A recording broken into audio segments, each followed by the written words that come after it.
तो पिछली क्लास में कुछ क्वेश्चंस दिए गए थे। सबसे पहले डिफरेंशिएबल पे क्वेश्चन देख लेते हैं। ठीक है, इस पे क्वेश्चन दिया हुआ था। First question, F x equal to mod of sine X, यही दिए हुए थे कि इस पे चेक करना था कि ये डिफरेंशिएबल है या नहीं है। ठीक, तो देखते हैं सॉल्यूशन। आ जाइए। एफ एक्स इक्वल टू, अब बताइए मॉड है तो मॉड का दो होता है। मॉड का फंक्शन होता है कब, एक होता है माइनस साइन वाला, एक होता है ये जो है, थोड़ा पूरा का पूरा लिखते हैं, थोड़ा अच्छे से लिखते हैं। ये ऐसा रहता है। ठीक, ये हो गया x greater than 0, x less than 0, और ये वैल्यू क्या हो जाता है, माइनस साइन एक्स हो जाता है ना। तो हम पहले ही वाला मेथड से करते हैं, कन्वेंशनल मेथड। कन्वेंशनल मेथड आप बोलोगे सबसे करा देने, तो सबसे ही करा देंगे, कोई दिक्कत नहीं है। लेफ्ट हैंड डेरिवेटिव कब देख रहे हैं, एट x इक्वल टू 0 पे। ठीक,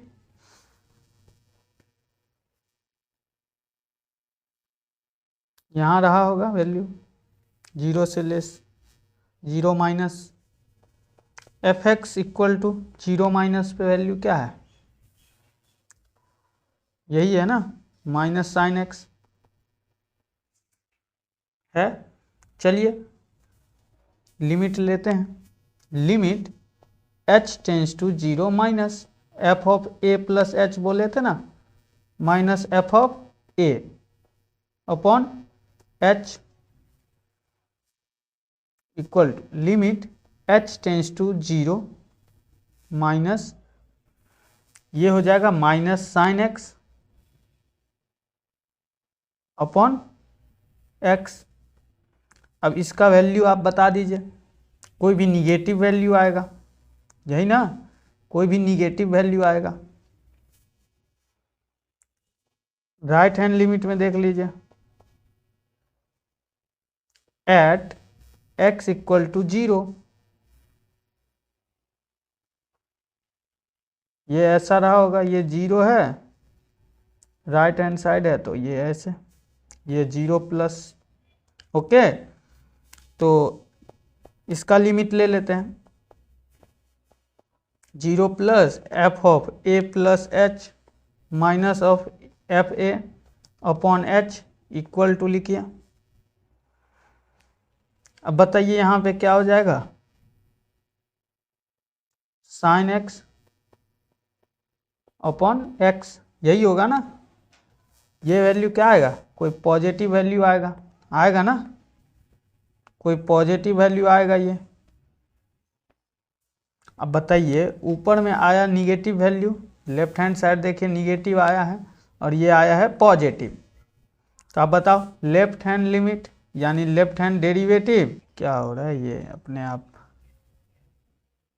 हाँ देखो, लेफ्ट हैंड डेरिवेटिव और राइट हैंड डेरिवेटिव इक्वल आया कि नहीं आया। अब बोलोगे नहीं आया सर, तो हमारा ये फंक्शन क्या हो जाएगा, function is non differentiable, function is not differentiable. ठीक है, दूसरा ग्राफिकल एक मेथड देख लेते हैं, ग्राफिकल मेथड देख लेते हैं, चलिए कोई दिक्कत नहीं है। साइन एक्स ग्राफ इसका अगर ड्रॉ करेंगे,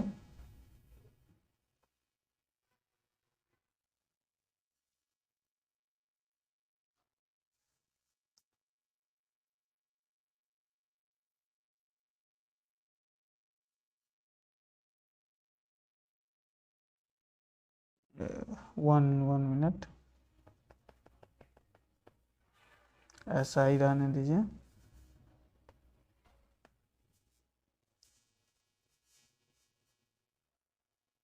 थोड़ा सा एडजस्टमेंट कर लीजिएगा, ठीक है, इंजीनियर का थोड़ा ड्राइंग खराब हो ही होता है, ये तो आपको पता ही है।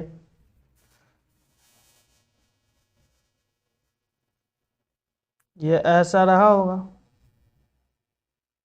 साइन एक्स का तो ऐसे ही होता है। अब बताओ मॉड है, मॉड है, मॉड है, इसका मतलब निगेटिव पार्ट हट जाएगा, ये पार्ट हट जाएगा, ये पार्ट हट जाएगा, सारा निगेटिव पार्ट हट जाएगा। जब ये पार्ट हट गया कहाँ, at x equal to positive negative n pi, यही ना। जब हट गया, जब हट गया तो इसमें क्या आ गया, शार्पनेस आ गया। यहाँ पे ये जब हट गया तो ब्रेक या शार्पनेस आ गया ना, इसको लिख दो, शार्पनेस इन द कर्व आ गया ना, शार्पनेस। वैसे भी मॉड ऑफ साइन एक्स है, तो आप सोचो ना, जो निगेटिव वैल्यू होगा, मॉड क्या करता है, कोई भी चीज़ को उसमें निगेटिव वैल्यू को रखिएगा वो पॉजिटिव निकालेगा। यानी ये वाला ग्राफ को क्या कर दिया होगा, ये ऊपर शिफ्ट कर दिया होगा। मॉड का तो यही काम है, जहाँ पर भी निगेटिव आया होगा अलग से एक निगेटिव साइन आ करके उसको पॉजिटिव बना दिया है, यही ना। तो क्या आ गया हमारे ग्राफ में, शार्पनेस आ गया। शार्पनेस आ गया तो ये भी क्या होगा, it is non differentiable function, non differentiable function होगा ना। चलो अगला प्रॉब्लम क्या दिए हुए थे बच्चा, अगला प्रॉब्लम दिए हुए थे, अगला प्रॉब्लम दिए हुए थे, देख लेते हैं एक बार क्या दिए हुए थे।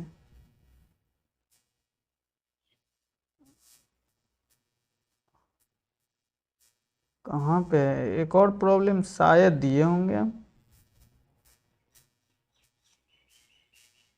ओके ये है, चलो आ जाओ सॉल्व करते हैं इसको। क्वेश्चन में दिया गया है, क्वेश्चन दिया गया है, आप फिर से लिख लो, कोई दिक्कत नहीं है, क्वेश्चन फिर से लिख लो, क्योंकि टॉपिक अभी जो है थोड़ा सा फास्ट में ले जा रहे हैं। ठीक है, तो आप कोऑपरेट करो, आपको भी है कि एक सब्जेक्ट तो है नहीं गेट में, सारे सब्जेक्ट कवर कराए जाएंगे यहाँ पे। तो एक पहले तो खत्म हो जाए, तभी तो मैथ खत्म हो जाएगा, तभी तो और टॉपिक आपको समझ में आएगा। मैथ के बाद ही कोई टॉपिक आपको समझ में आएगा, नहीं तो ऐसे स्टार्ट करोगे ना आधा अधूरा रह जाएगा। That A and B find करना था। ठीक है, आ जाओ सॉल्यूशन देखते हैं। ए और बी फाइंड करना था, और कहा गया था कि डिफरेंशिएबल है ऑल वैल्यू ऑफ एक्स के लिए। तो ऑल वैल्यू के लिए जब ये डिफरेंशिएबल है तो हम ले लेते हैं continuous at X equal to 0, X equal to 1 पे ले लेते हैं, सॉरी स्टेशनरी पॉइंट 1 है, इसमें 1 ले लेते हैं। क्यों 1 लिए, यहाँ पे दिया हुआ है 1 का, 1 पे इक्वल पे दिया हुआ है ना हमको वैल्यू, लेस देन और इक्वल पे दिया हुआ है तो हम 1 पे ले लिए। ठीक, चलो इस पे क्या होना चाहिए हमारा, लेफ्ट हैंड डेरिवेटिव, यूं कह दो आप, left hand limit equal to right hand limit कह दो। डिफरेंशिएबल है, जो फंक्शन होता है वो ऑलवेज कंटिन्यूअस होता है, तो लेफ्ट हैंड लिमिट और राइट हैंड लिमिट इक्वल होना चाहिए इसका।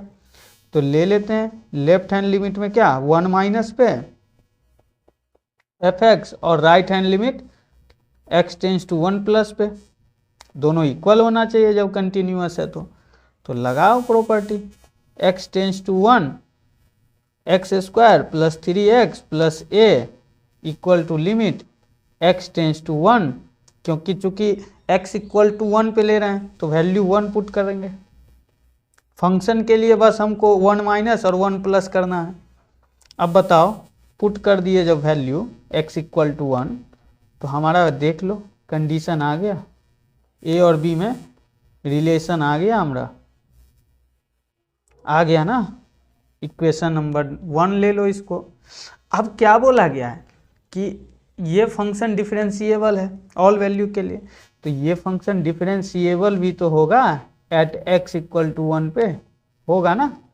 तो यहाँ से भी कंडीशन आएगा बच्चा, यहाँ से भी आएगा एफ डाइज एक्स कहाँ पे, x टेंस टू 1 प्लस पे, इक्वल टू क्या आना चाहिए, एफ डाइज एक्स कहाँ पे, at x tends to 1 minus पे। ये दोनों भी तो इक्वल होगा, बताओ। फंक्शन तो होगा ही, लेकिन इसका डिफरेंशिएबल भी लेफ्ट हैंड और राइट हैंड लिमिट इक्वल होगा। क्यों होगा, क्योंकि ये फंक्शन डिफरेंशिएबल है। जब डिफरेंशिएबल होता है तो लेफ्ट हैंड डेरिवेटिव और राइट हैंड डेरिवेटिव इक्वल होता है। तो लेफ्ट हैंड डेरिवेटिव हमारा क्या था, लेफ्ट हैंड डेरिवेटिव क्या था हमारा, देख लो, 1 प्लस पे था bx+2 था ना, इक्वल टू। अब बताइए राइट हैंड लिमिट पे क्या था, राइट हैंड लिमिट पे था एफ डाइस ऑफ, ओके, ये जो लिखे हैं bx ये तो राइट हैंड पे लिख दिए, लेफ्ट हैंड पे लिखते हैं आप x² + 3x + a, कुछ नहीं किए, ये दिया हुआ था जो वो वैल्यू फंक्शन में पुट कर दिए। अब इसका डिफरेंशिएट कर दीजिए आप दोनों को वैल्यू को। तो आप बताओ आपको कि कहाँ पे निकालना है, 1 पे निकालना है ना, लेकिन 1 कब पुट करोगे, डिफरेंशिएट करने के बाद। डिफरेंशिएट इसको करो आप bx+2 को, तो ये x रह जाएगा इक्वल टू इधर 2x + 3 रह जाएगा। और जब 1 पुट कर देंगे तो 1 equal to, okay, bx, b तो कांस्टेंट था ना, मतलब b तो नहीं लेंगे, ठीक। तो यहाँ पे ये तो 0 हो गया, ये यहाँ पे कांस्टेंट टर्म 0, तो 1 इंटू बी तो b और 2 + 3, b इक्वल टू क्या आ गया हमारा, b इक्वल टू 5 आ गया अपना। अब बताओ equation number 1, from equation number 1, अब बताओ यहाँ से क्या हमको आ गया, a इक्वल टू लिख देंगे -2 + 5, अब आ गया 3 आंसर, घसीट डालिए, a इक्वल टू आ गया 3 और b इक्वल टू आ गया 5, यही हमारा आंसर हो गया। ठीक है, चलो अगला क्वेश्चन दिए हुए थे चेन रूल पे, चलो ठीक है, देखते हैं कौन सा था। ओके, ये क्वेश्चन था x equal to a into theta minus sine theta था, upon y equal to a into 1 minus cos theta था, यही था ना। तो आपको फॉर्मूला पता ही है dy/dx का, dy/dt निकालिए, d theta upon dx upon d theta, d theta cancel हो जाएगा तो dy/dx आ जाएगा अपना। तो निकालिए, आप जब सॉल्व करिएगा इसको तो आ जाएगा 1/a into 1 minus cos theta, और इधर भी 1/a साइन थीटा, यही आना चाहिए, a कैंसिल आउट हो जाएगा और हमारा वैल्यू आ जाएगा 1 minus cos theta, 1 minus cos theta upon sine theta,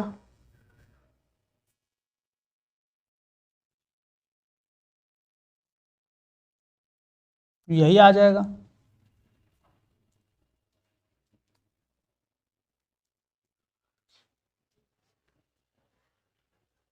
या कुछ और भी आएगा, देख लेते हैं, थोड़ा चेक कर लेते हैं। कोई प्रॉब्लम तो यही था ना, प्रॉब्लम यही था, हाँ ठीक है, यही आएगा वैल्यू। चलो आगे देखते हैं, अगला देखते हैं, और क्या क्या निकालना था, d2y/dx² निकालना था। तो इसका क्या बोल लेते हैं, d थीटा d/d थीटा, जो वैल्यू हमारा ये आया है इसको हम क्या लिख सकते हैं बच्चा, इसी को हम क्या लिख सकते हैं, ए तो कैंसिल आउट हो गया, तो ये आ गया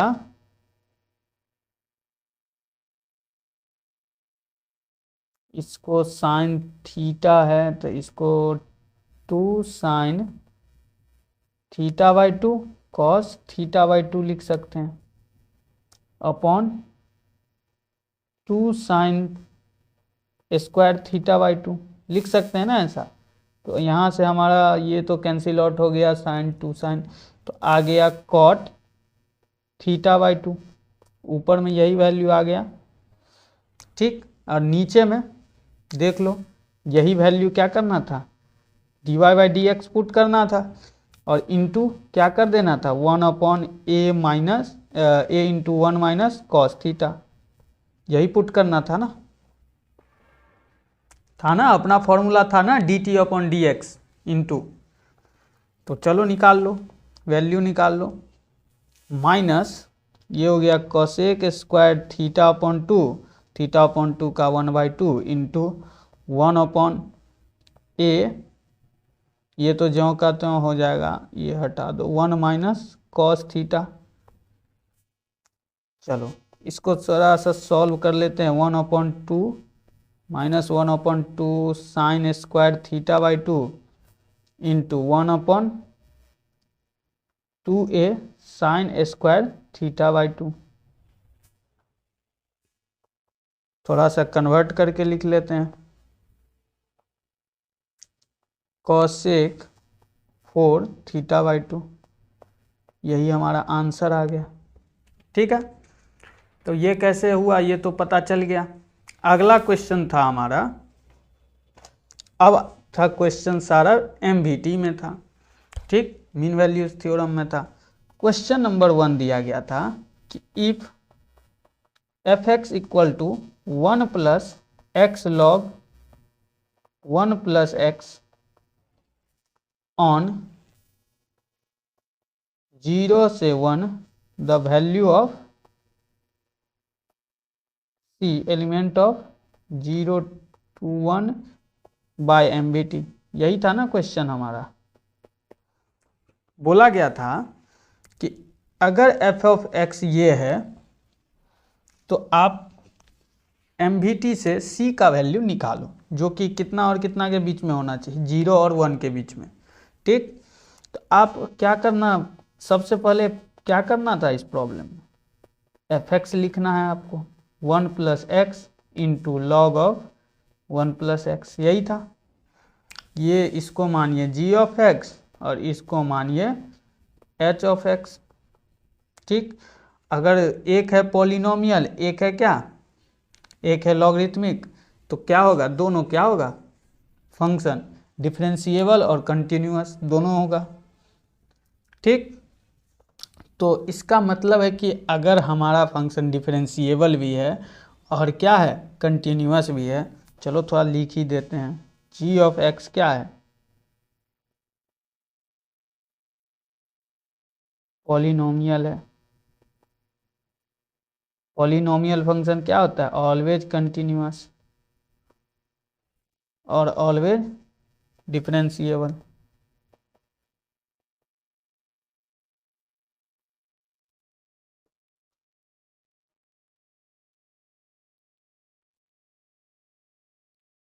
ठीक, डिफरेंशिएबल देयर। अगला एच ऑफ एक्स है, इसको भी अच्छे से लिख देते हैं, ये दिया हुआ है लॉग ऑफ 1 प्लस एक्स, ये क्या है, ऑलवेज, ये भी क्या, कंटिन्यूअस एंड डिफरेंशिएबल फॉर, इसमें एक कंडीशन और है बच्चा, इसमें एक कंडीशन क्या आ जाएगा, x ग्रेटर देन 0 के लिए। क्यों, क्योंकि देखो x प्लस 1 इक्वल टू जब 0 आ जाएगा, अगर स्टेशनरी पॉइंट ऐसे निकालें तो हमारा x जो है 0 से 1 के बीच में है, तो 0 नहीं होना चाहिए। ठीक है, 0 नहीं होना चाहिए, ऐसे आप समझ लो, थोड़ा यहाँ पे समझने में दिक्कत हुआ। देखो ये फंक्शन क्या दिया हुआ है, 1 प्लस एक्स दिया हुआ है ना, तो ये 0 से ग्रेटर होगा, 0 से ग्रेटर होगा तभी तो ये लॉग का वैल्यू कुछ निकलेगा। ऐसे लॉग ऑफ 0 क्या हो जाएगा, अरे लॉग ऑफ 1 क्या हो जाता है, 0 हो जाता है। ठीक है, लेकिन 0 हमको चाहिए नहीं, क्यों, क्योंकि दिया हुआ है दिया हुआ है हमको क्वेश्चन में कि x क्या है, x यानी c जो हमको निकालना है वो 0 से 1 के बीच में, ये क्लोज इंटरवल नहीं है, ये ओपन इंटरवल है, ये ओपन इंटरवल है, यानी 0 और 1 नहीं चाहिए हमको। ठीक है, चलो आगे देखते हैं।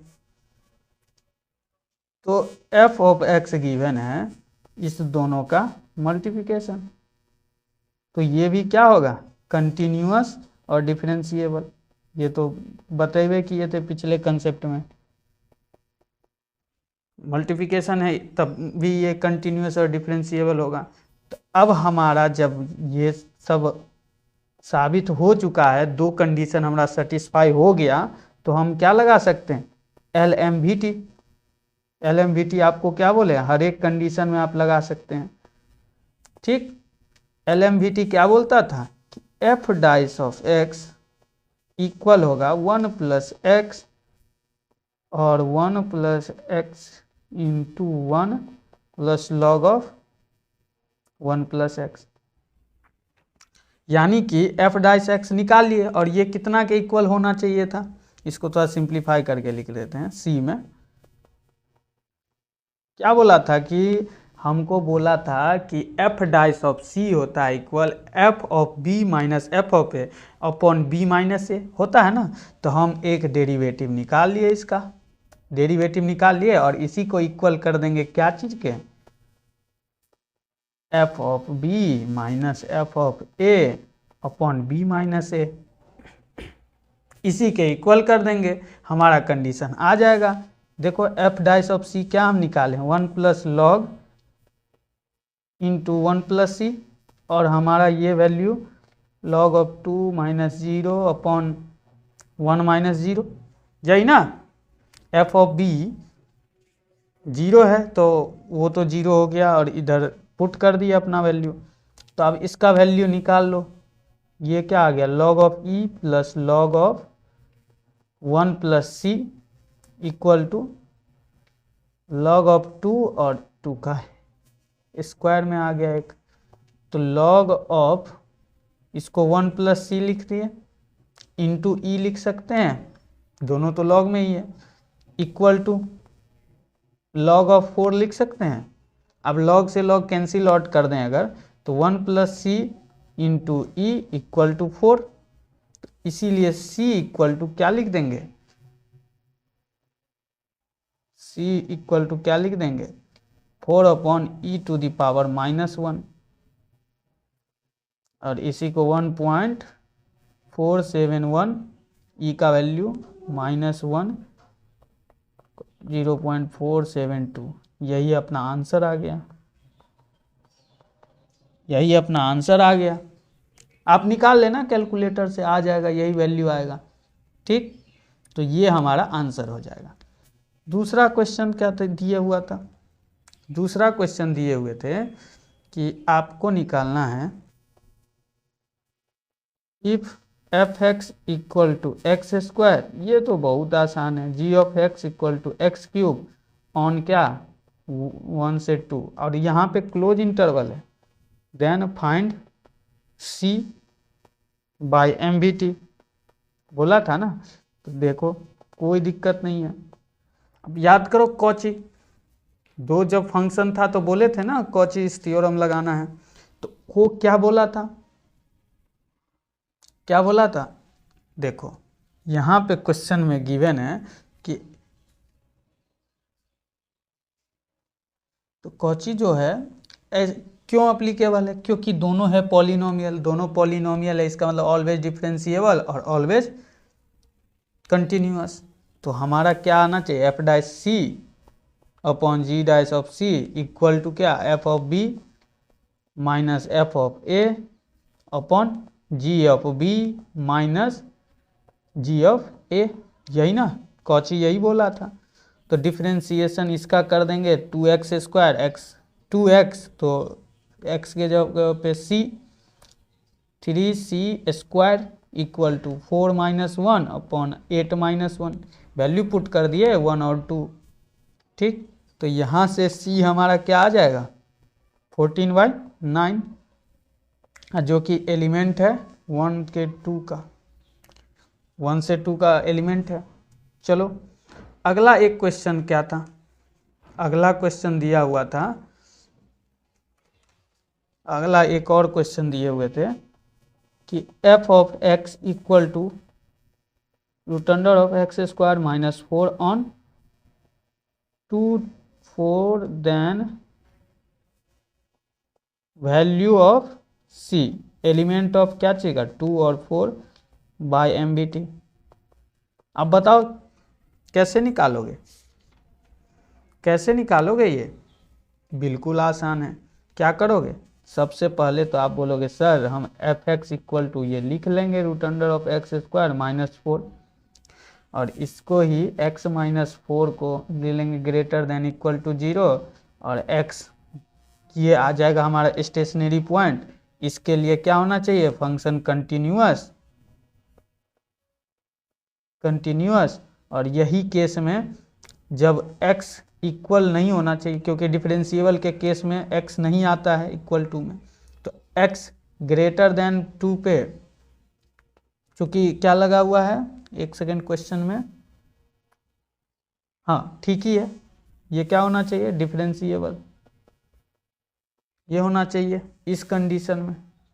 ठीक, तो दोनों तो डिफरेंशिएबल है और कंटिन्यूअस भी है, तो इसका एफ डाइस ऑफ x क्या हो जाएगा? x upon root under X square minus 4, इसका पहले डिफरेंशिएट कर लिए। अब बोला है LMVT से हमको एक चीज़ पता है, क्या चीज़ पता है?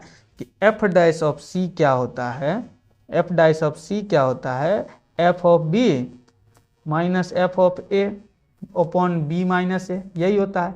और हम एफ डाइस ऑफ c पहले ही निकाल लिए हैं, बस x के जगह पे c रख देंगे, root under of c square minus 4 equal to, अब यहाँ पे पुट कर दिए वैल्यू, तो ये हो जाएगा रूट अंडर 12 माइनस 0 अपॉन 2। इसी का अगर वैल्यू अगर निकालेंगे तो ये तो plus minus c equal to plus minus root 6। अब बताइए कि हमारा कौन सा वैल्यू लेंगे, काहे कि c इक्वल टू रूट 6 भी आया है और c equal to minus root 6 भी आया है। अब हमको बोला गया था क्वेश्चन में क्या बोला गया था? क्वेश्चन में बोला गया था 2 से 4 के बीच में ही होना चाहिए, बोला था ना कि वैल्यू है, और c भी 2 और 4 के बीच में ही निकालना था, हमको निकालना था 2 और 4 के बीच में निकालना था। चलो निकाल लेते हैं। अब बताओ 2 और 4 के बीच में माइनस रूट 6 आएगा? बिल्कुल नहीं आएगा, तो हमारा c does not equal to minus root 6, इसलिए c इक्वल टू रूट 6। समझ आया कि कैसे आंसर को एलिमिनेट करते हैं, कैसे फिल्टर करते हैं आंसर को? हमको जो कंडीशन दिया रहता है ए से बी, वो बहुत ही ज़्यादा इम्पोर्टेंट है। ठीक है, अब आगे बढ़ा जाए, आगे बढ़ा जाए बच्चा। चलो अब हमारा टॉपिक है मैक्सिमा और मिनिमा। लेकिन मैक्सिमा और मिनिमा पढ़ने से पहले आपको अगर पूरा विथ फील पढ़ना है कि मैक्सिमा मिनिमा एक्चुअल है क्या, तो उसके लिए आपको क्या पढ़ना पड़ेगा? Increasing and decreasing function, increasing function, ये पढ़ना पड़ेगा बच्चा, तभी आपको एक्चुअल फील आएगा। तो देखो स्किप बिल्कुल मत करना, हम जो इसमें बताएंगे ना, आप, हमको नहीं लगता है कि ज़्यादा 90% लोग नहीं जानते होंगे जो चीज़ हम यहाँ पे इंक्रीजिंग फंक्शन में बताएंगे, आप खुद बोलोगे भी ये चीज़।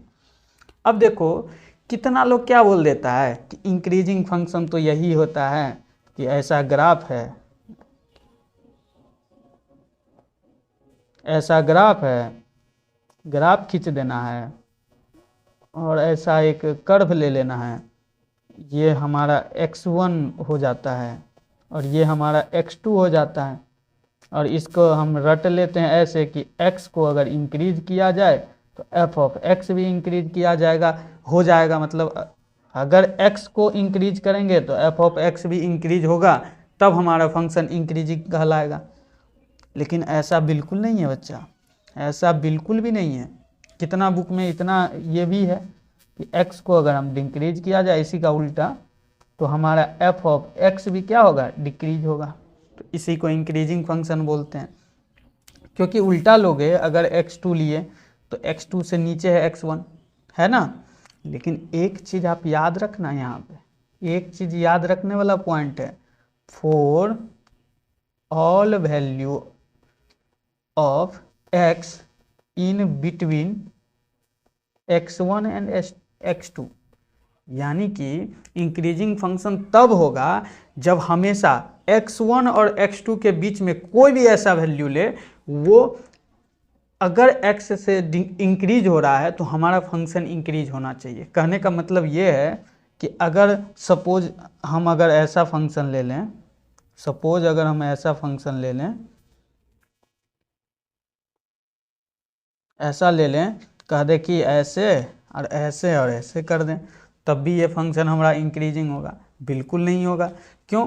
क्योंकि देखो, अगर ये x1 है और ये x2 है, तो ये मान लो x3 है, तो अब बताओ x3 x1 से तो छोटा हो गया ना, तो कैसे फंक्शन इंक्रीज किया? फंक्शन x1 पे जो फंक्शन है वो यहाँ x3 का जो फंक्शन होगा वो ये तो ग्रेटर हो जाएगा, यानी f of x1 greater than f of x3। तो इंक्रीज हुआ?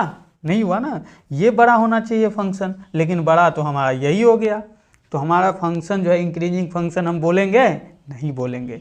इसलिए ये बोला गया ये लाइन कि for all value of x in between x1 and x2, यानी कि ये इंक्रीजिंग हर एक जगह होना चाहिए जहाँ पे हम x बढ़ाएं तो हमारा फंक्शन पिछले वाले x के मुताबिक बढ़ा रहे हैं, यानी पिछला वाला जो x लेकर के हम जो फंक्शन बनाए हैं उससे अभी वाले जो बाद में जो x लिए हैं उस पे वो पिछले वाले फंक्शन से बड़ा होना चाहिए। जैसे यहाँ पे पिछला वाला फंक्शन हम ये निकाले, लेकिन आगे वाला फंक्शन ये लिए लेकिन छोटा ही निकल गया, जबकि f(x1) बड़ा होना चाहिए, मतलब छोटा होना चाहिए f ऑफ x3 के मुकाबले। ये तो छोटा वैल्यू हो जाएगा, फंक्शन यहाँ पे छोटा हो जाएगा और यहाँ पे बड़ा हो जाएगा, होगा कि नहीं? जबकि इंक्रीजिंग फंक्शन है तो इससे आगे जाते जाए तो इंक्रीज होते जाए फंक्शन भी और x भी। समझ आया अब? चलो, हमको लगता है अब समझ में आ गया होगा आपको। तो ये जो है ये नॉट इंक्रीजिंग फंक्शन है, ठीक। तो अब एक बात बताओ कि ये तो हम इंक्रीजिंग फंक्शन समझ गए सर, लेकिन हर एक क्वेश्चंस में जो भी इक्वेशन हमको दिया गया है उससे ग्राफ खोज बनाना जो है, ग्राफ आप बना पाओगे?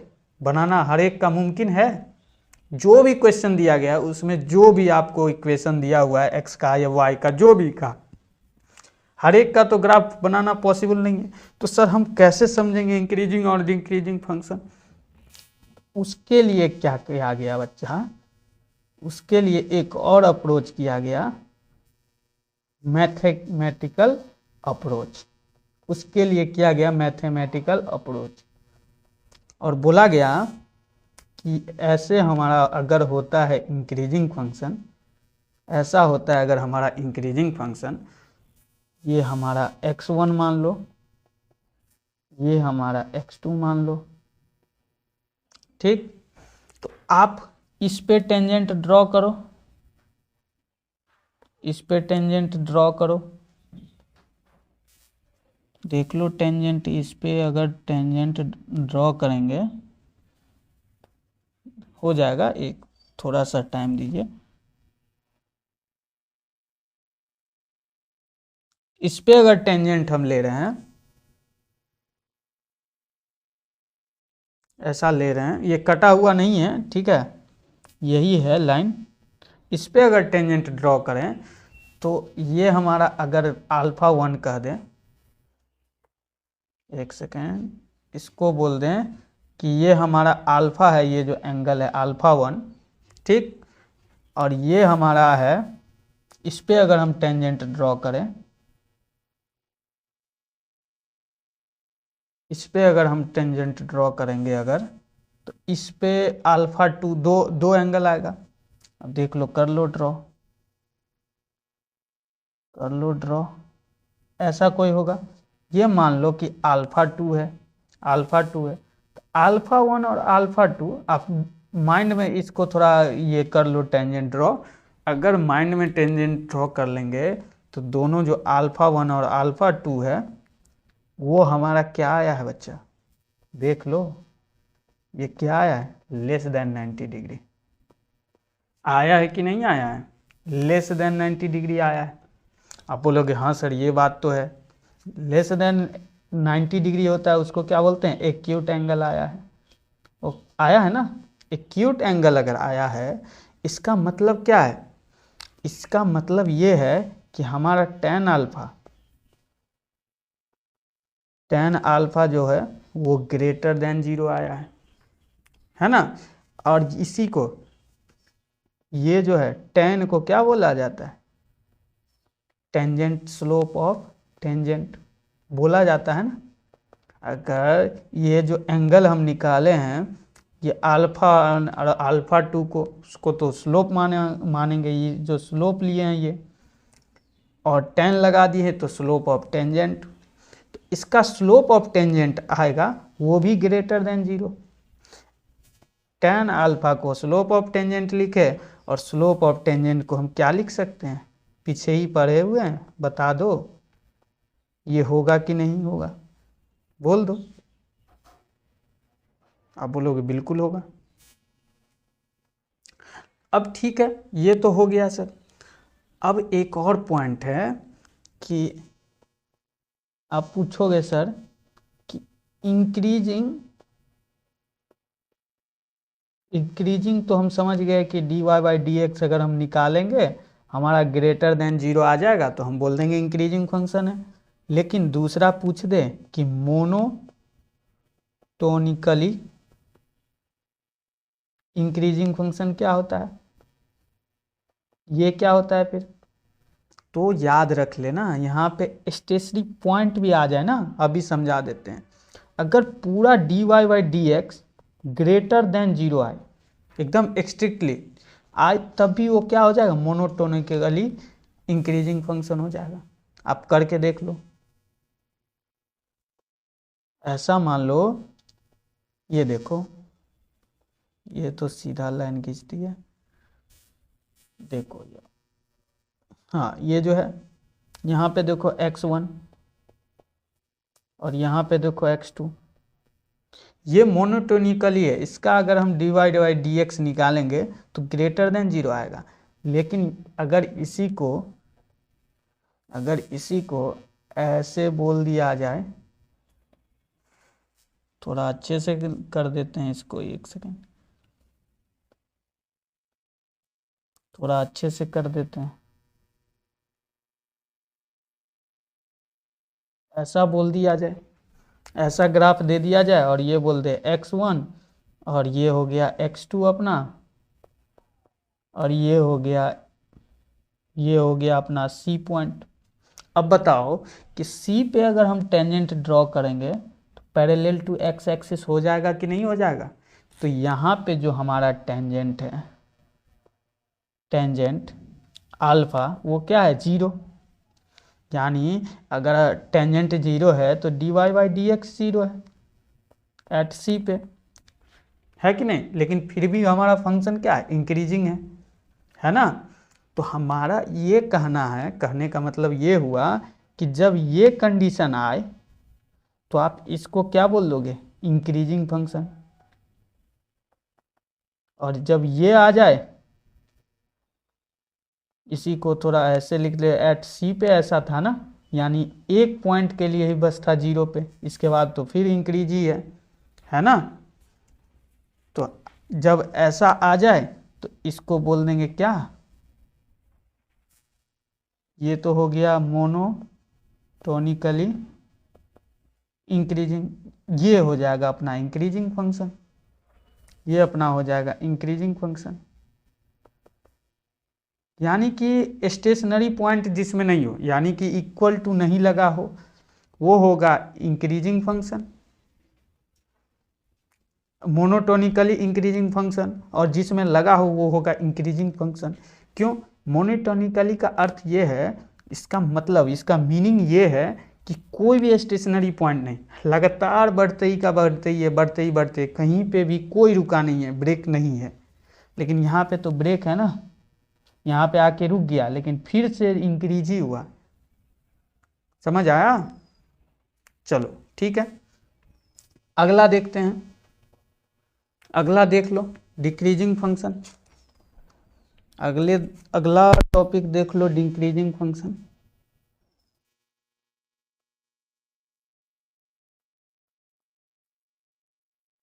डिक्रीजिंग फंक्शन, इसमें क्या होता है?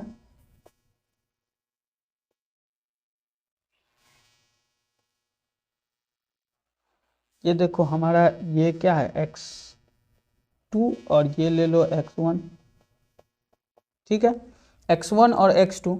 अब x को अगर बढ़ाया जाएगा तो fx क्या होगा? घटेगा। अगर x को घटाया जाए तो fx बढ़ेगा। यानी कि x जब इंक्रीज हो रहा है तो fx डिक्रीज हो रहा है, अगर x को डिक्रीज कर रहे हैं तो fx इंक्रीज हो रहा है। यही ना हो रहा है? ये हमारा f ऑफ x1 और ये f ऑफ x2, ठीक है। पिछला वाला ही कंसेप्ट, पिछला वाला ही कंसेप्ट है, पिछला वाला ही कंसेप्ट है कि dy बाई डी एक्स इसमें बस लेस देन जीरो होगा। क्यों देख ही लो ग्राफ, देख ही लो, मैथमेटिकल अप्रोच के लिए देख लो आप। ये अगर ऐसे कर दिया जाए, इस पे कर दिए टेंजेंट ड्रॉ, टेंजेंट ड्रॉ, ये थोड़ा पास में करना था, कोई बात नहीं।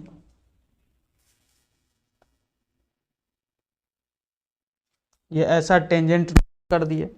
अब बताइए, ये हमारा जो है ये एक कोई सी पॉइंट है, ठीक, और ये जो है यहाँ पे जो हमारा अल्फा आएगा वो अल्फा क्या रहेगा? वो अल्फा रहेगा 90 डिग्री से ज़्यादा का। तो अगर इतना का है तो हमारा टेन अल्फा यानी टेंजेंट जो रहेगा वो क्या रहेगा? लेस देन जीरो, ठीक है। तो टेन अल्फा को ही हम क्या लिखते हैं? dy बाई डी एक्स, और यही आ गया हमारा क्या? जीरो, लेस देन जीरो पे। तो इसमें हमको क्या बोल देंगे कि डिक्रीजिंग बस जब रहेगा, डिक्रीजिंग रहेगा dy बाई डी एक्स तो less than equal to zero, और मोनोटोनिकली शब्द लग जाए, जब मोनोटोनिकली जब लग जाए तो हम क्या लिख देंगे इसको?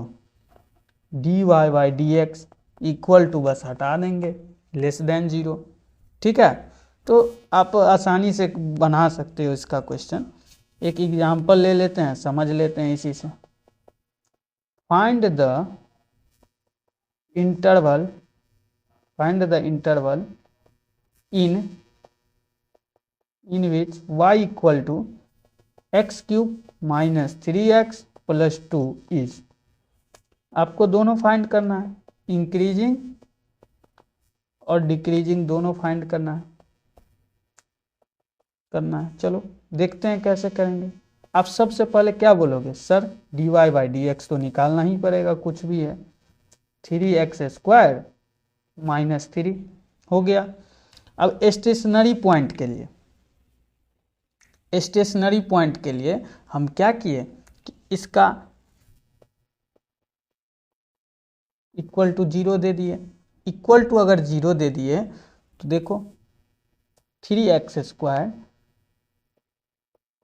इक्वल टू क्या? 3x स्क्वायर इक्वल टू 1, यानी x इक्वल टू -1 और +1, ठीक।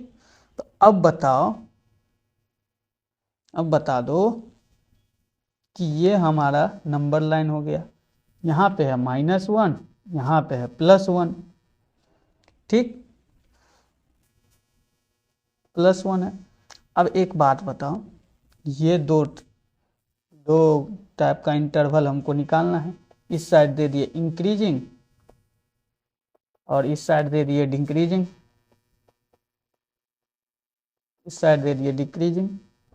अब बताओ इधर क्या होना चाहिए, dy by D X greater than equal to होना चाहिए 0, यानी 3x² माइनस 1 ग्रेटर इक्वल 0। यहाँ पे dy बाई डी एक्स, यहाँ पर भी क्या, ओके ये तो लेस देन होगा डिक्रीजिंग में, लेस देन इक्वल टू, ठीक है, 3x² माइनस 1, ये ऐसा, ठीक। लेकिन दोनों पे क्या, अब क्या करना होगा, देखो आप इसको ऐसे लिख देंगे और इसको क्या लिख देंगे, सेम टू सेम, बस लेस देन इक्वल टू 0। अब नंबर लाइन अपने पास है, -1 का वैल्यू इसमें पुट करिए, -1 का अगर वैल्यू हम पुट करते हैं ये इसमें, तो अब बताओ -1 पे ये 0 हो जा रहा है, -1 से आप थोड़ा सा बड़ा वैल्यू लीजिए, आप बोलोगे माइनस अगर हाफ ले लें तो ये वैल्यू क्या हो जाएगा, निगेटिव, यानी निगेटिव आ रहा है, ठीक।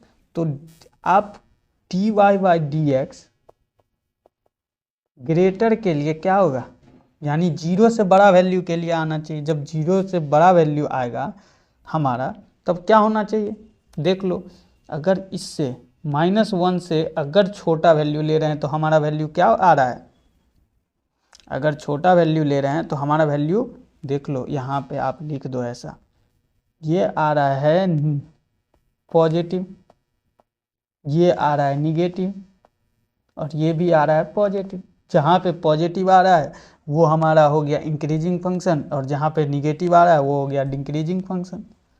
ये कैसे निकाले, आप पुट करो, चलो ठीक है, ग्रेटर के लिए पुट किए, 1 से ग्रेटर के लिए 2 पुट किए, 2 पुट करो, पॉजिटिव वैल्यू आया तो इधर इससे आगे वाला को पॉजिटिव लिख दिए, ठीक।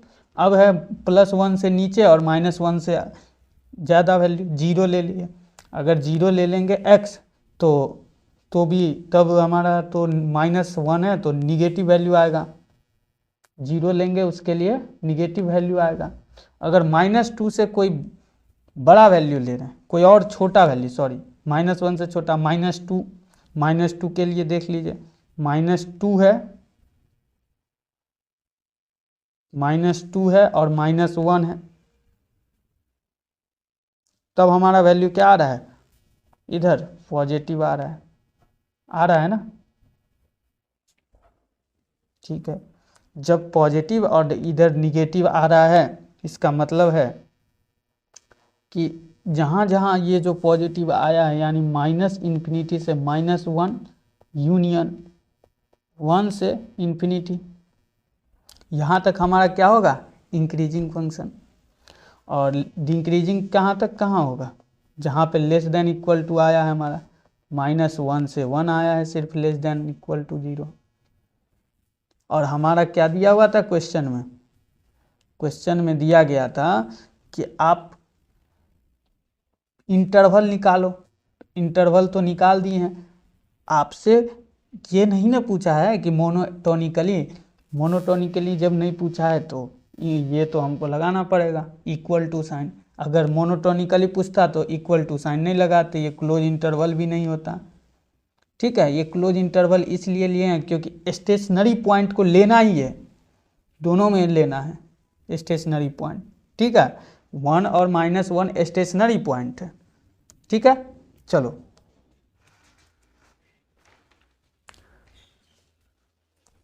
चलो आगे देखते हैं।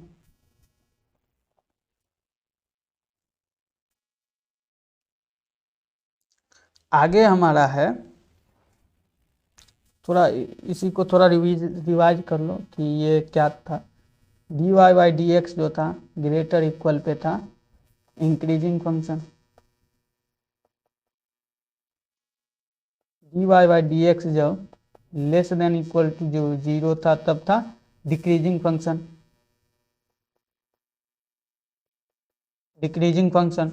और dy बाई डी एक्स और dy by D x less than 0 कब था, मोनोटोनिकली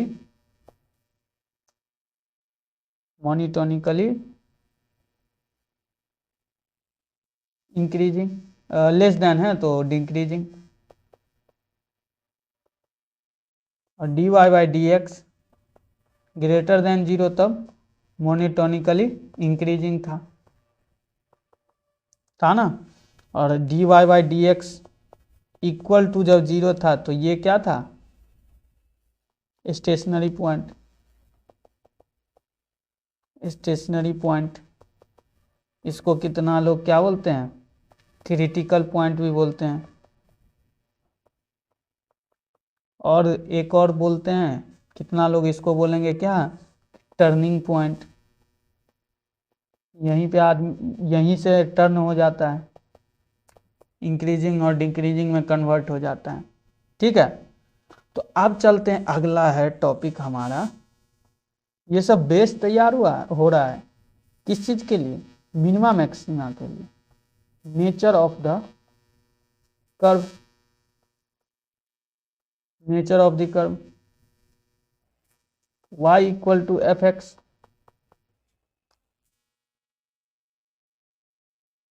यहाँ पे हमको निकालना होगा D two Y by D X square. अगर यही हमारा D two Y by D X square आ जाए ग्रेटर 0 तो इन एनी इंटरवल, ये आ जाए कोई भी इंटरवल में, तो हमारा क्या रहेगा उस इंटरवल में, y equal to F X is concave up रहेगा, concave up in that interval. ये देख लो इसका एग्जांपल,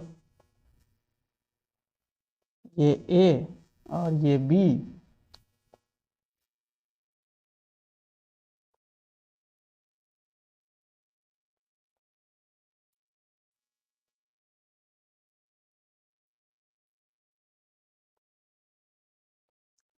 थोड़ा सही से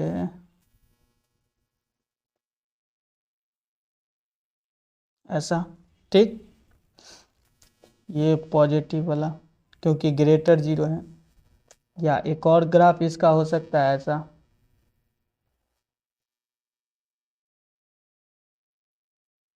ऐसा ग्राफ भी हो सकता है, ये ए और ये बी। ठीक, चलो दूसरा नंबर पे है, दूसरा नेचर में इफ अगर लेस देन हो गया तो D Y by D X square D two Y by D X square less than 0 आ गया तो क्या होगा अपना, in any interval then F X is concave down, concave down. और इसको क्या बोल सकते हैं, कन्वेक्स, कन्वेक्स अप भी बोल सकते हैं इन दैट इंटरवल। और ऊपर में क्या बोल सकते हैं, कन्वेक्स डाउन। यहाँ पे D two Y by D X square जो है ग्रेटर देन 0 है तो हाँ वहाँ पे। ठीक, ये हमारा देख लेते हैं, ग्राफ देख लो, ये ऐसे रहेगा कनकेव डाउन। सर्कल क्यों बन गया, देखो ऐसा रहेगा, ये ए और ये बी, यहाँ पे ये निगेटिव वैल्यू है। दूसरा ग्राफ इसका ऐसा हो सकता है, ये ए है और ये बी है।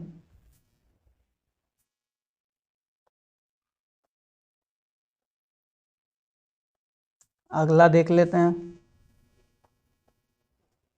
तीसरा नंबर में आ जाए if D two Y by D X square equal to 0, ये क्या रहेगा, पॉइंट ऑफ, अगर ऐसा आ जाए तो ये रह जाए हो जाएगा पॉइंट ऑफ इनफ्लेक्शन। ये कौन सा पॉइंट होता है, the point where the function changes from concave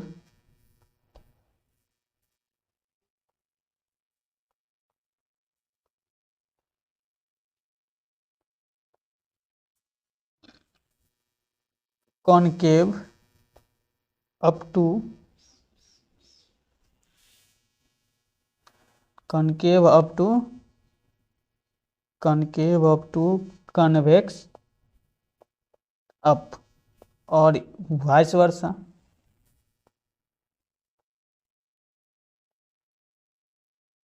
और वाइस वर्सा। ठीक है, अब चलो एक क्वेश्चन देखते हैं बना के। इस पे बनाओगे क्वेश्चन कि कन्वेक्स डॉन है? अच्छा ठीक है, बना के लाना, क्योंकि इंक्रीजिंग डिक्रीजिंग फंक्शन का क्वेश्चन बता ही दिए हैं। इंक्रीजिंग डिक्रीजिंग ही बताना है। If F x equal to tan inverse sin x plus cos x, then 0 to 2 pi close interval है region in which F X is increasing भी बता देना और डिक्रीजिंग भी बता देना।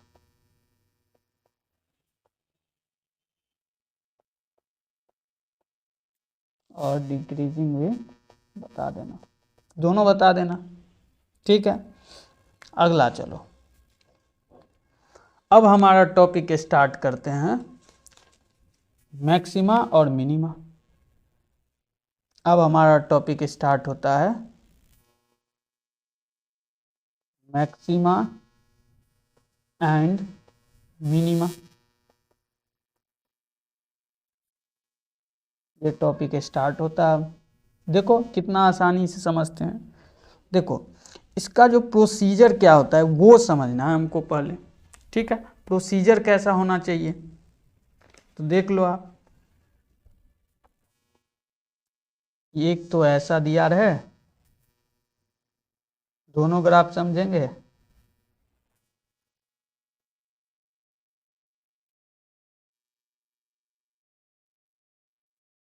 ठीक है, ये पॉइंट है, ये मान लो ए पॉइंट, यहाँ पे ये बी पॉइंट। ठीक है, ये अपना x हो गया इधर, और ये y equal to F X, या एफ एक्स भी लिख दोगे तो वही बात है, y equal to F X, और ये अपना x हो गया। ठीक, अब बताओ ये पॉइंट, ये जो पॉइंट है ना, इसी को क्या बोलेंगे हम? इसी को बोलेंगे मैक्सिमा। ठीक, क्योंकि सबसे ज़्यादा इस ग्राफ में सबसे ज़्यादा वैल्यू कहाँ पे होगा फंक्शन का? यहीं पे। ठीक, और सबसे कम वैल्यू यहीं पे रहा होगा, तो इसको क्या बोलेंगे? मिनिमा बोलेंगे ना, मिनिमा। अब देखो कि इसमें क्या होता है, देखो इसमें देख लो क्या होता है। इसमें क्या रहेगा? Slope of tangent, slope of tangent in both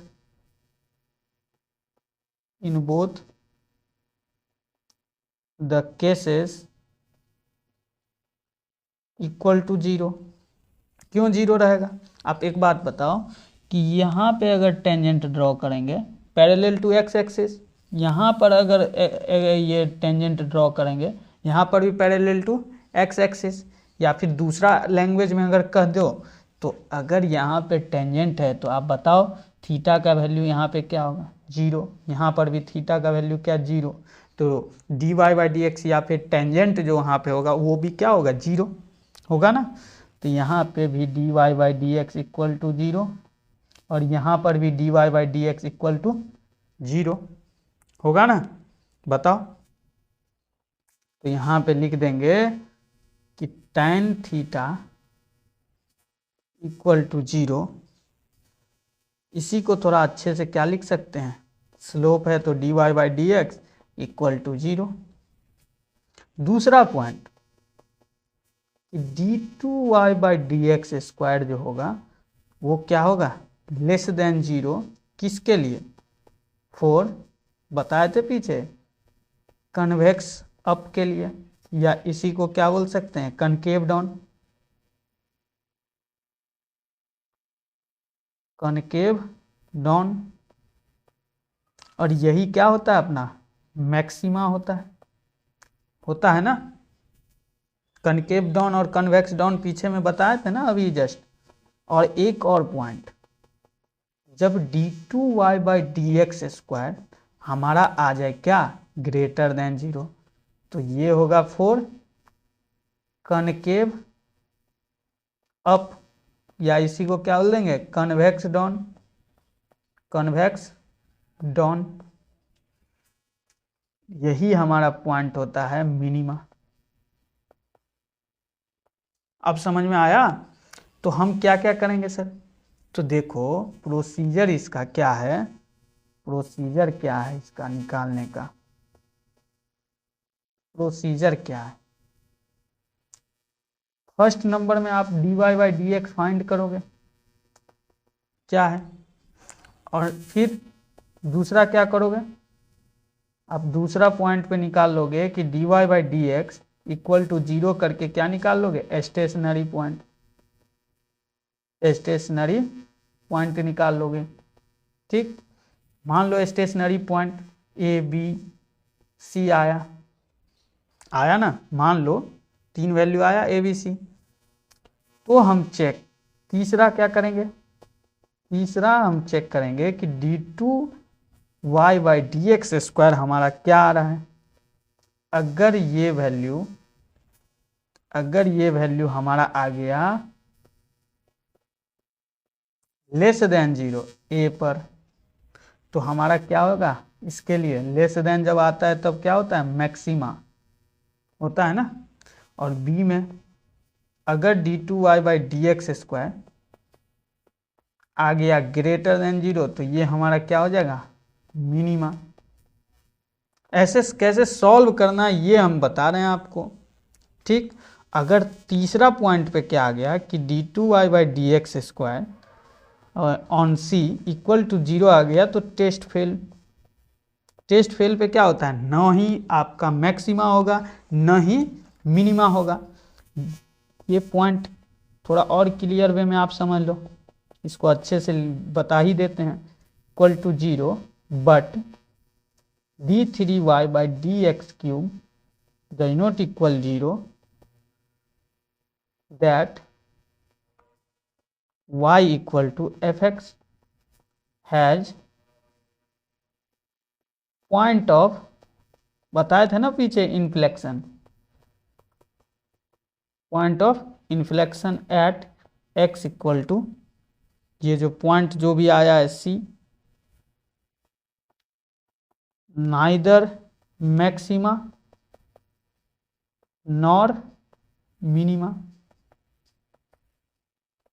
ठीक है, जिस पॉइंट पे भी आपका अगर 0 आ गया और फिर से हम d3dy/dx निकाले, d3y/dx³ निकाले और उस पॉइंट पे हमारा 0 नहीं आया, तो इसका मतलब वो क्या है, पॉइंट ऑफ इन्फ्लेक्शन है। अब उससे आगे आता है, तो पिछले वाले कंसेप्ट में आपको बताया गया था कि क्या होता है, ये स्टेशनरी पॉइंट क्या होता है।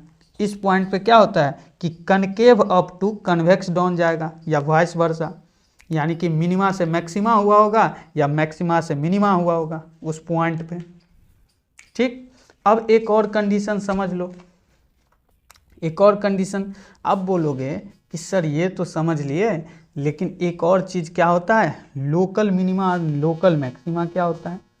तो आप नोट कर लो अच्छे से, लोकल मिनिमा और लोकल मैक्सिमा। ये देखो, ये हमारा कोई ऐसा ग्राफ है, ऐसा कोई ग्राफ है। ठीक, ये हम ले लिए ए पॉइंट, सपोज करो ये बी पॉइंट, ये पॉइंट सी और ये डी ले लिए, और इसको मान लिए पी क्यू आर और एस। ठीक, अब बताओ इस वाले ग्राफ के मुताबिक बताओ कि अभी हम ले रहे हैं पॉइंट क्यू और एस के लिए, तो आप क्या कहोगे, dy/dx क्या आ जाएगा, इक्वल टू 0। क्यों, parallel to X axis, parallel to X axis, parallel to X axis, parallel to X axis, यही ना। अब फिर से d2y/dx² करोगे एट क्यूब, ये आ गया मान लो ग्रेटर 0, मान लो ग्रेटर आ गया 0, और ठीक वहाँ पे तो आपको वैल्यू दिया रहेगा, एस पे देख लेते हैं, ये भी 0 आएगा, लेकिन d2y/dx² क्या आ गया आपका, ये भी आ गया ग्रेटर 0। अगर दोनों आ गया ग्रेटर 0 तो आप इसको क्या कह दोगे, दोनों सेम वैल्यू आया तब तो ठीक है, दोनों अगर सेम आ गया तो आप कह दोगे मिनिमा, लेकिन ये तो ज़रूरी थोड़े ही ना है कि दोनों सेम ही वैल्यू हो, दोनों अलग अलग भी वैल्यू हो सकता है। तो वो दोनों जो होगा उसको क्या कह देंगे, लोकल मिनिमा कह देंगे, ठीक है। यानी कि 3-4 जगह आपका क्या आ जाए कि मिनिमा पॉइंट आ जाए, तो उसको बोल देंगे लोकल मिनिमा, ठीक। अब आप कहोगे सर ये तो लोकल मिनिमा हुआ, लेकिन हमसे पूछ दे एब्सोल्यूट, एब्सोल्यूट मिनिमा पूछ दे तब क्या करेंगे सर, या इसी को एब्सोल्यूट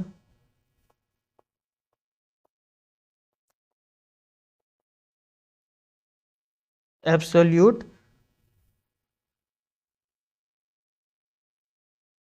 मैक्सिमा बोल दे।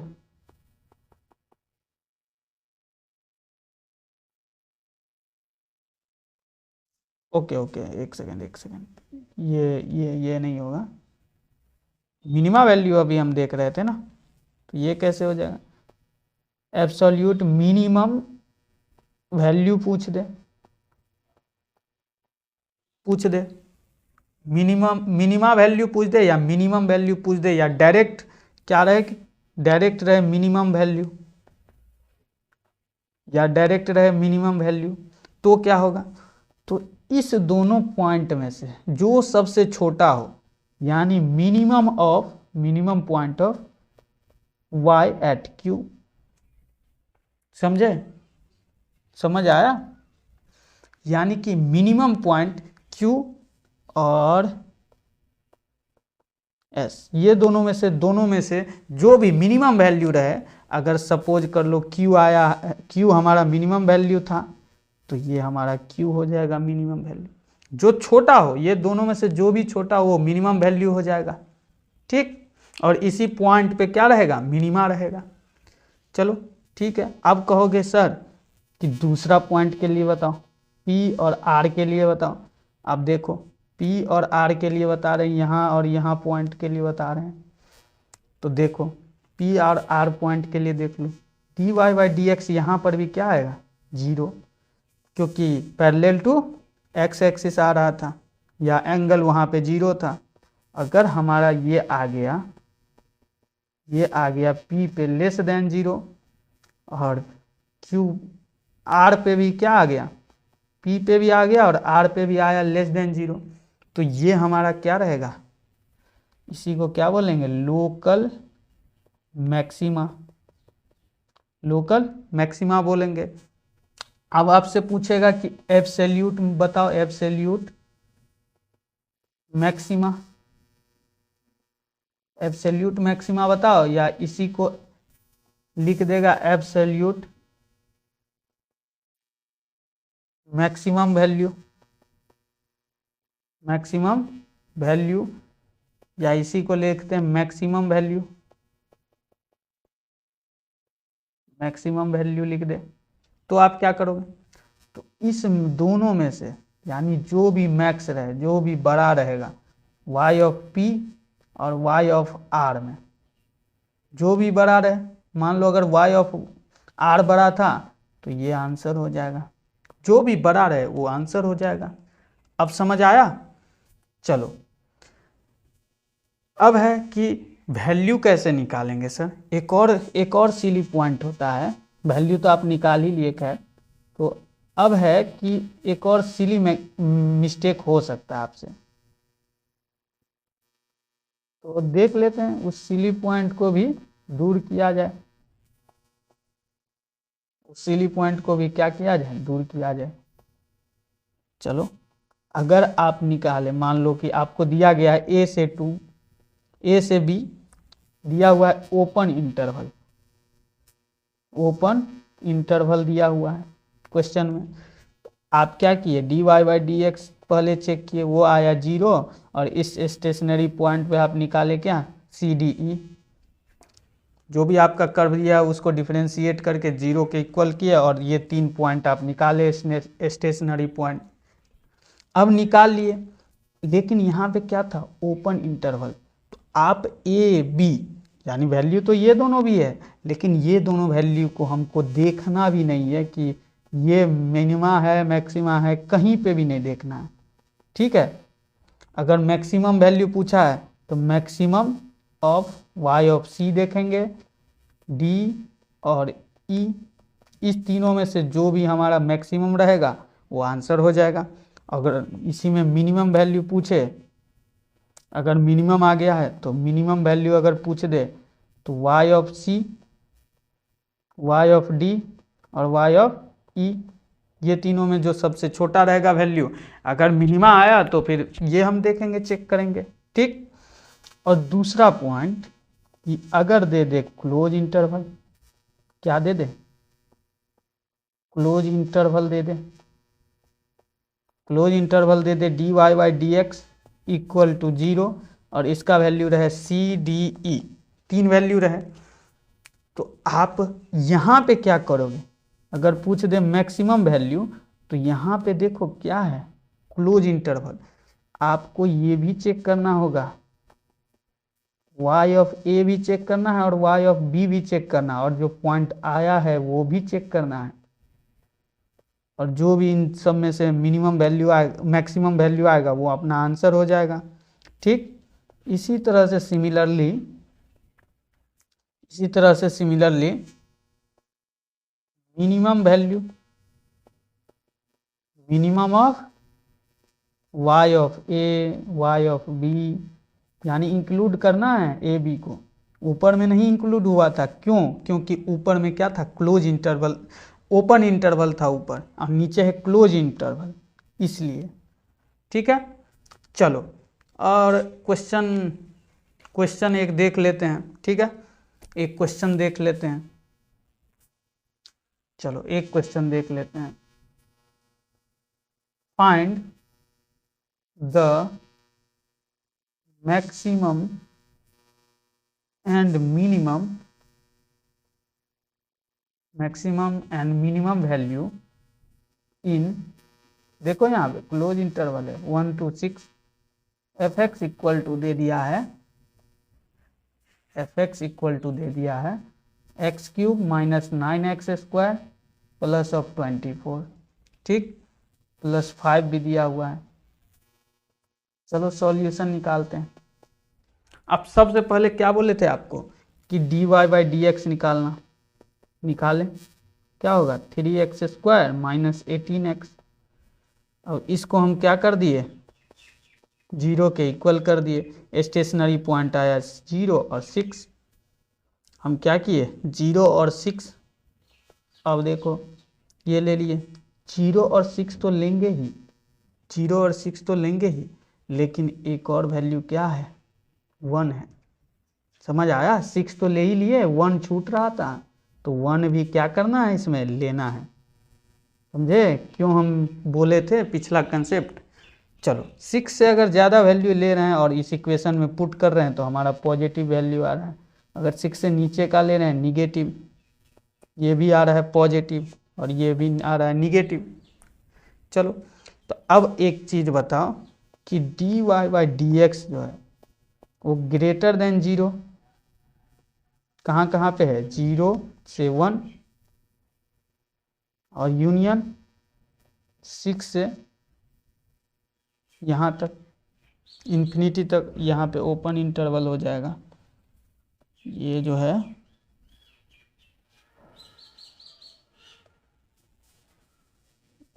जीरो तो लेना है ना, इन्फिनिटी, इस पे ओपन इंटरवल। अब देखो ये हमारा निकल गया ग्रेटर देन 0 पे, ये वैल्यू सब आ रहा है, तो अब हम निकालेंगे d2y/dx स्क्वायर, कहाँ पे 0 पे, तो हमारा क्या है -18, क्या आया निगेटिव। यानी कि तीनों पे पहले निकाल लेते हैं, तीनों स्टेशनरी पॉइंट पे निकाल लेते हैं पहले, कहाँ पे क्या आ रहा है। 1 पे देखो 6 - 18 इक्वल टू -12, ठीक, ये आया, ये भी क्या है निगेटिव। अगला देख लो d2y/dx² कहाँ पे 6 पे, 36 - 18 आया, यहाँ पे आया पॉजिटिव। तो अब देख लेते हैं हम 9 4 मैक्सिमा के लिए पहले देख लेते हैं, मैक्सिमा के लिए देख लेते हैं। मैक्सिमा के लिए हमारा क्या था d2y/dx² क्या होना चाहिए <0। <0 कहाँ पे आया है maximum value equal to max of, यहाँ तो 2 पॉइंट आया, दोनों अलग अलग आया है ना, तो ये तो लोकल मिनिमा लोकल मैक्सिमा है, लेकिन मैक्सिमम वैल्यू इस दोनों में कौन सा है देख लो आप। मैक्सिमम वैल्यू -12 है ना, तो -12 कितना पे आया था, -12 कितना पे आया था देखो, इस पे आया था ना, तो लिख दो द मैक्सिमम वैल्यू इन 1, जितना पे आया रहे उतना हो जाएगा आंसर। एक आंसर ये हुआ मैक्सिमम वैल्यू के लिए ये आंसर आया एक, और एक और 4 मिनिमा के लिए क्या था d2y/dx² क्या आना चाहिए > 0 आना चाहिए ना, तो ये तो एक ही पॉइंट है, तो वो हो जाएगा, इसमें लोकल मिनिमा नहीं आया, इसमें सीधा आ गया 6। अब 6 आया ना, 6 की कौन से पॉइंट पे आया था 6 आया 18, एक ही पॉजिटिव वैल्यू आया था 18 पे, तो 18 पे क्या हमारा वैल्यू था 6 था ना, पॉजिटिव तो एक ही पे आया था ना, तो हम कंपैरिजन नहीं करेंगे। देख लो पॉजिटिव एक ही पे आया था ना, कौन से पॉइंट पे आया था 6 पे मिनिमम वैल्यू आया था, ठीक है। चलो ये आंसर हो गया, घसीट डालिए।